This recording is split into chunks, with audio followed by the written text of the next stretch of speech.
Today, we gather for a significant purpose to formally send off all our forces who will serve as the frontliners in ensuring peace, order, and public safety throughout the Buglasan Festival 2025.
Seeing everyone gathered here, ready to be sent off to exercise their duty in the midst of thousands of people, gives us full confidence that we are more than prepared to meet this challenge.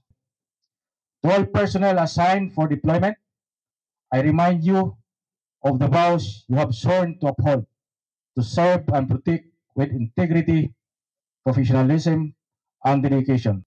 The Philippine Coast Guard stands ready to ensure the safety and security of all participants and the traveling public.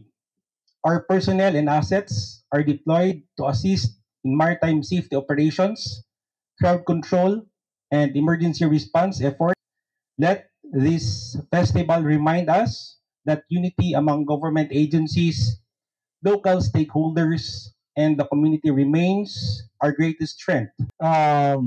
I had an interview, a long press ko kabahin sa ato ang buglasan activities and usad yun ka question ilahang gipangutana.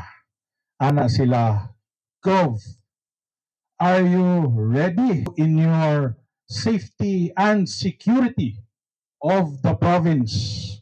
I think ako ang pagtanaw karon. So go dire, I believe the province of Negros Oriental, with the help of all our uniformed personnel, is ready for the Buglasan 2025. Mangutan ako ninyo, are you ready? Are you ready? Oh, so muhangi ako ha, ato ang mga news. You are recording, ipakita yun na that we truly are ready for the safety and security of the province. That means we will be needing each and every one of your support. Inyuhang presence itself, the presence of each and every one of you, makita sa mga tao dito, sa ato ang mga tourists in this program kabahin sa ato ang safety and security sa probinsya. The departments in front of me. Every year na ako'y ginagmayng project karon panahon na maningil na pud ang probinsya ug tabang kaninyo. And I am so happy nagapakita gid mo tanan sa pagtabang sa tanang constituents sa probinsya sa Negros Oriental. So before I close, I would like to ask all of you again, are you ready?